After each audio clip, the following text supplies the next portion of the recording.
I had hoped to become an FBI profiler and to track serial killers and serial criminals and learn about their behaviors and why people did what they did.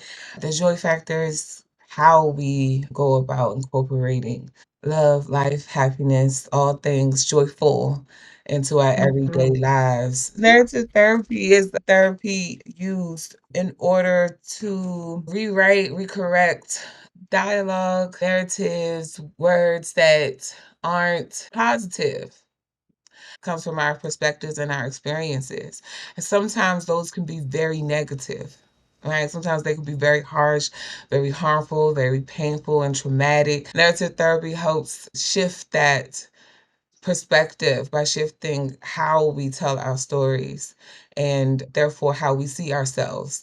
I start with having people identify those keywords that they live by, right? Like love, like loyalty, like family, like success, like hope, right? They have different meanings and they mean different to everyone, right? And so if we can start with truly identifying what's my identity, you ain't supposed to play basketball. So now we got to address that 8-year old and let her know that no, that's not true. And yes, we can play basketball and we can be in the kitchen and we could be on the roof and we can be hugging our babies and with our feet up. Like we can do anything that we want to, but we got to be able to give ourselves that permission. There's nothing wrong with you. You just bought into a narrative that wasn't for you, and it no longer aligns with you and what you want and how you will succeed. But you love a woman, right? Does that mean you don't have a family? No, that's not true. So let's get to what is a family, what makes a family.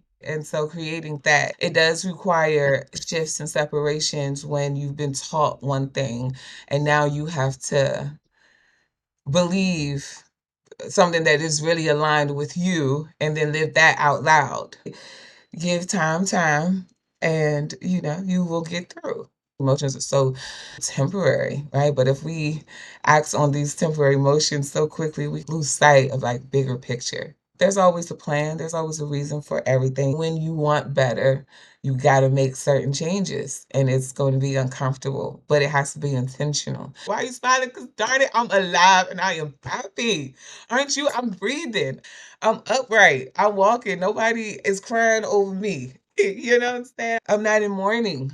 Right. And even if I am in mourning or in grief, I still have something to be joyful about. Joy does not simply happen to us. We have to choose joy and keep choosing it every day. And I love it because it puts the power in our hand, right? Absolutely. What still my joy the most is injustices, unfair treatment, bullying, racism, sexism, classism, ableism. But one thing that I do if I am finding myself without joy or disrupted, I try to pause. Why is this making me feel this way right now? Right? Because we know what this world is. We're not new to this, but sometimes it do still get heavy. Yes, we need some police reform. Yes, we need this. Yes, we need that. But we still need peace and we still need joy and we still need happiness. I will tell someone to first start with identifying what's joy. We already have it, but we are looking for it to come a special way in a special package from a special person.